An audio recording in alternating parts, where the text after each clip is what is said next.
Time to cook hard eggs.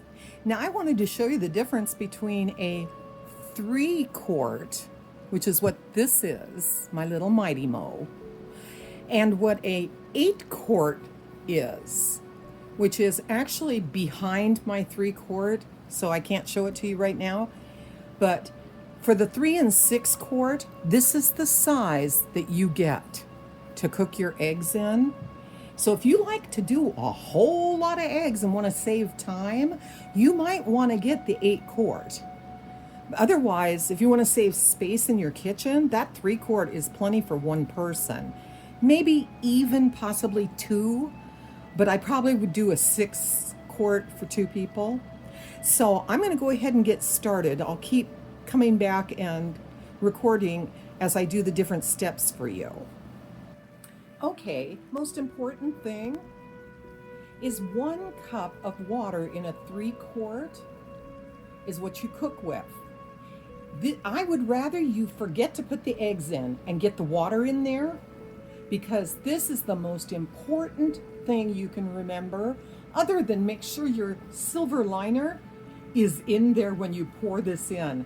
You might even take it over to the sink and do your pouring at the sink so you never accidentally fill that chamber that goes underneath this silver liner. Because if you pour water in there, get out your checkbook, you're not going to be able to fix that. So in goes the water into the liner, and that's our first step.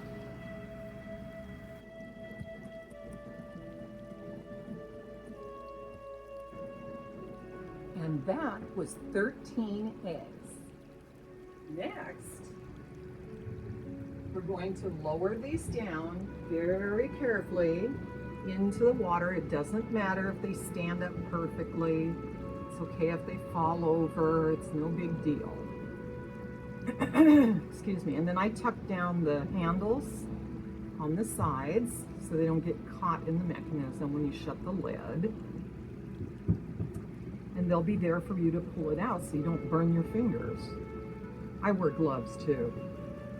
All right, so now we've got them all standing up nice and tall, and we're gonna put our lid on. And the lid, we always make sure that on the lid we have the release is shut so that it holds steam, and this little thing will be straight up and down. When you open it, it makes that tip, and then it lets the steam out. So you always know if it's okay because it'll be straight up and down. This is your pin. That tells you if there's pressure in the pot. You never open your pot when that pin is up, ever. You always make sure that pin has dropped, and it even makes a sound. Did you hear it? Yeah, made a sound. Okay, different pots are different. Older ones don't have these automatic features. Newer ones do. Mine was a little newer, so it has some of the automatic features.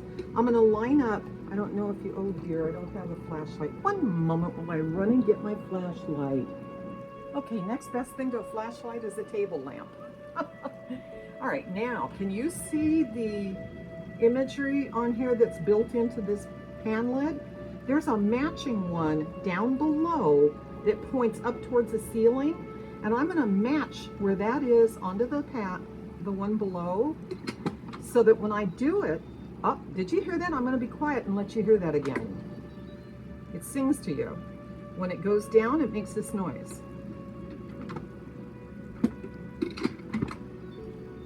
That means you've got it on right, so it should make a noise.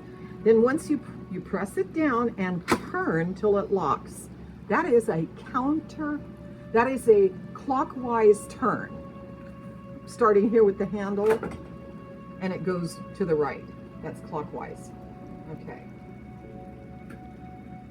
Don't need that lamp anymore. I knocked it almost onto the floor. Okay. So now I'm gonna get you all set up so you can see what it looks like on the front of the pot. One moment. What is that, you say? Well, we'll be back in a second to talk about that. This is my Instant Pot. You might buy a different brand. If it's a pressure cooker, they work on the same principle and you don't need to worry. Some of them are a little bit more whizzy bang than others are. This one I've got because it has the sous vide setting. Yay! It also has yogurt if I ever wanted to make it. It has the sterilize setting that you can sterilize kitchen equipment, and you can cook your eggs on it. It's a steamer, but I choose just to use the egg setting. They have porridge and oatmeal. Just make sure you don't make it with milk in it. If you use milk in it, put it in at the end after it's done cooking. Excuse me, because that milk can burn and just gum up the works. So just do it with water. Beans I've never made, but people swear by it. Rice I've made, that worked great. The delayed start, I tried that before and it worked. This is saute. That's for when you want to brown meats, or you want to deglaze the bottom of the pot when it's got all the yummy juice and stuff in it that's burned on the bottom, because it'll just set the thing off to say it's got a burned bottom anyway. Might as well throw a little boiling hot water in there and take your little deglazer. Let me show you what it looks like. Buy one of these if you never knew what it was. I just learned. It's called a deglazer. And you stick that in the bottom of the pot and go whooshy, whooshy, whooshy, whooshy, and it scrapes all your junk off the bottom of your pot and makes it into wonderful gravies. Who'd have thunk? Okay, so then we've got slow cook. I've never used it. Some say it works. Some are like, yeah, they'd rather use a crock pot.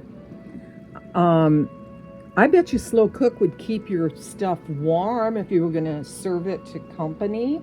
I bet you that might be a way to go. The egg is the one I'm going to use today. And then we have cake. I have used the cake setting and it worked. I made little mini cakes in little mini, the little mini sized round or square cake pans. They come up very cute. And then this is super broth. I've never used that. I would never. Okay, let me just tell you the way I see it. If you want to find trouble, it will find you. Fill this thing up to 3/4 full or to the full with liquid, and you are just looking for trouble.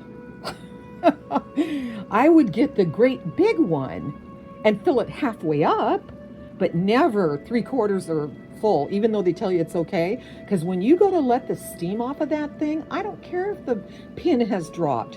When you go to let that off, that liquid comes flying out that thing. No, thank you. I'm not going to do that. The last one at the top after soup and broth is pressure cook. Now, usually I don't mess with the egg setting, but the egg setting is set up for 3 minutes anyway. And I'm going to keep warm with it, so it times it at the end. So first thing I'm going to do is hit the egg button. Oh, it says 5. Oh, that's back in the days when I was doing 5. I'm going to drop that to 3. Thank you very much. Oh, I see why I don't use it anymore. Never mind. Cancel. See that little button in the lower left? It's red. It says cancel. I'm not even going to use it because I just use regular pressure. See where it says high? And then I do the eggs for 3 minutes. So I'm going to...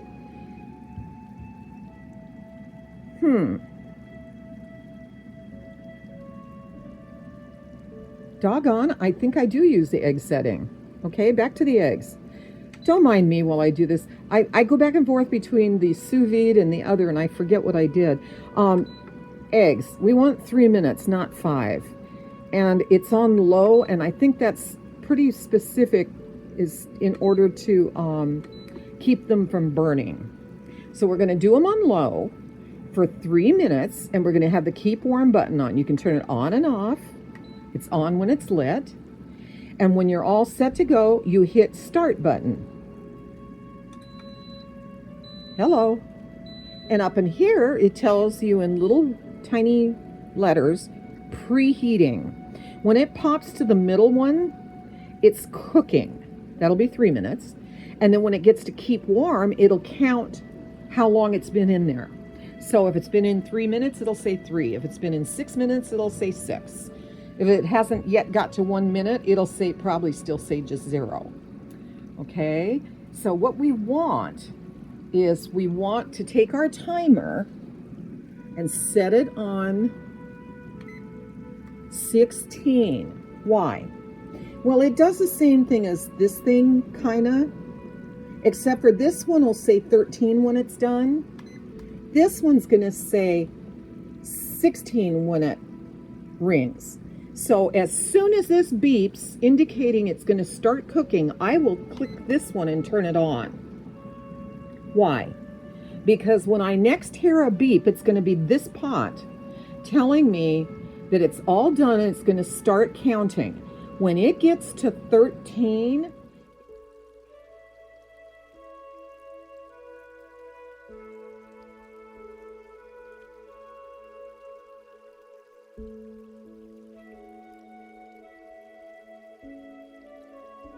that's when I get up 3 minutes before this, and I will go to the sink and put my ice in the water bath. It's all calculated for me. I don't have to think. It's like no thinking. So right now we're just going to wait until it pops to cooking. Okay, I'm going. This one's going. That one's going. 3 minutes from now, we'll come back and we will look and see what the timer's doing. Do you hear it? It's telling me it's all done. And then it pops to the next one that says keep warm and starts timing from there. We're going to wait till this says 13, and that's when we're going to get our ice and put it in the water.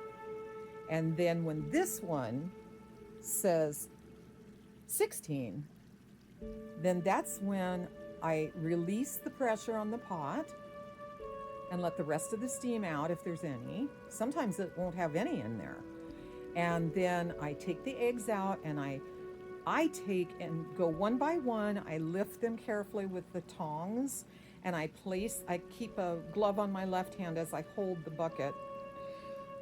And I take the tongs and I take out each egg and set it down gently into that water so it won't crack or cause a problem. I have tried putting the whole bucket in, but I think the whole bucket is so hot that it melts half the ice water and raises the temperature way higher than if you just put them in, individually. I think that's probably better. So I went with that because I don't have that much ice to keep putting ice in there to cool it off. Okay, it already lost its pressure. Look at the pin, it's down. Once this hits 13, then that's when I turn the pot off. I turn the heat on the pot off at 13. So I'm waiting for this to get to 13, and when it does, I'm going to turn the pot off. Now, because it lost pressure, I think we lost some extra steam out of there that's normally doesn't take that long to get ready. Sometimes it does weird things like that. You never know. But we've got over 8 minutes on the pot towards the 13, and we've got almost 5 minutes left on the timer. So as soon as it gets to 13,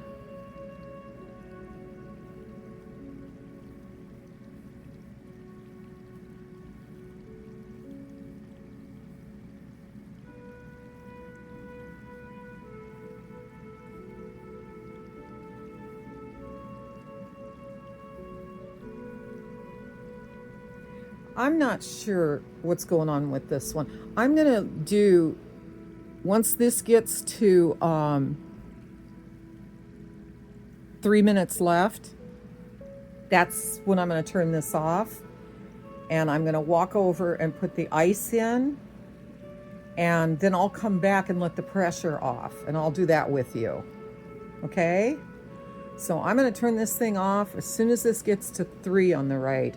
This other timer should be coordinated with it so it's 13 and it's not. Something, I'm not sure what I set wrong, but I'm not worried about it.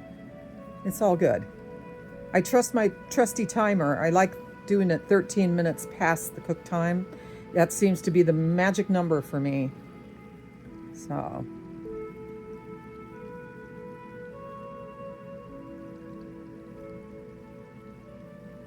we're almost there. 15 seconds left.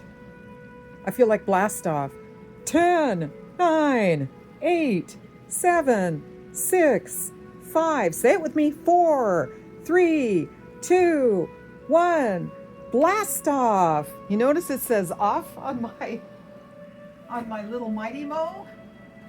And now I'm taking out 3, count them, 1, 2, 3, ice trays. If you don't have ice trays, then you want to get the equivalent of 3 ice trays, 2, 4, 6, 8, 10, 12. There's 16 cubes in an ice tray, so 3 times 16, oh boy, that's 30, 48 ice cubes. What do you think of that quick math, huh? You can even fill your ice up while you're waiting. Leaves you just enough time to fill 3 trays of ice and get them back in the refrigerator. Tell me that isn't good work. Hey, I should work for the government. Not. I'd be too good and I'd get in trouble. All the other co-workers would be mad at me for not sloughing off. I shouldn't say that. There's lots of government workers that work their tail ends off, and they're not like that. But there are a few, and even those workers are not happy with them because they don't carry their share. All right, we're going to put our trays back in the freezer, and right about now we should be close to 16 minutes. Oh, we've got another minute and a half or so left. Okay, well, we got all that stuff ready, got this ready, and I'm going to get ready to say goodbye to you. The last thing I'm going to do is show you, since the pin is down already, it's like nothing magic here. The pot's already turned off. The pressure would continue to keep coming down if there were pressure in it.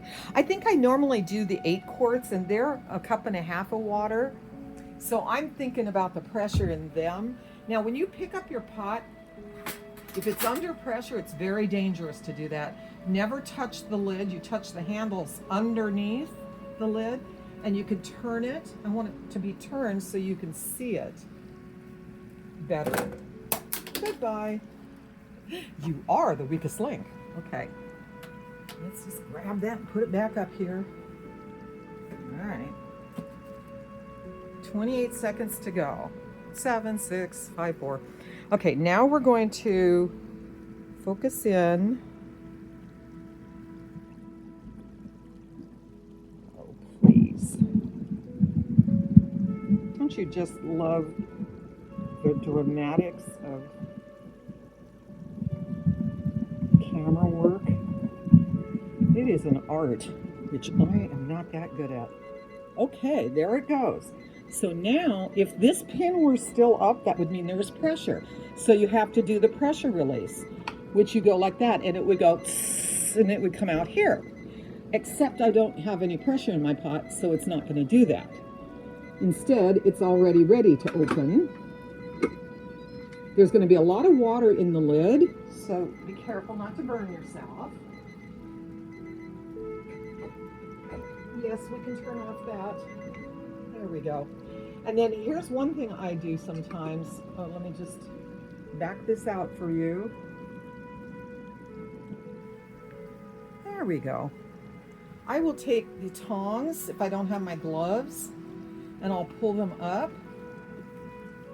I do all these things in all my spare time, right? And you could just take the whole thing like that and lift it out.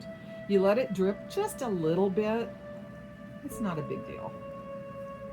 They're still in the same position they were when I last pulled it from the pot. Can you believe that? Okay.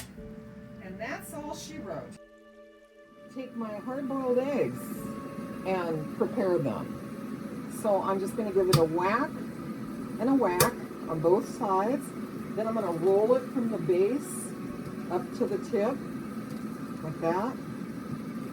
I usually do it on the sideboard, not in the middle of my sink, but I want you to see it.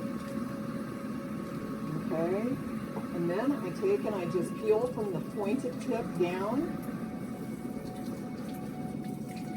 And usually I open a zipper from the top to the bottom, and then I can just peel the jacket.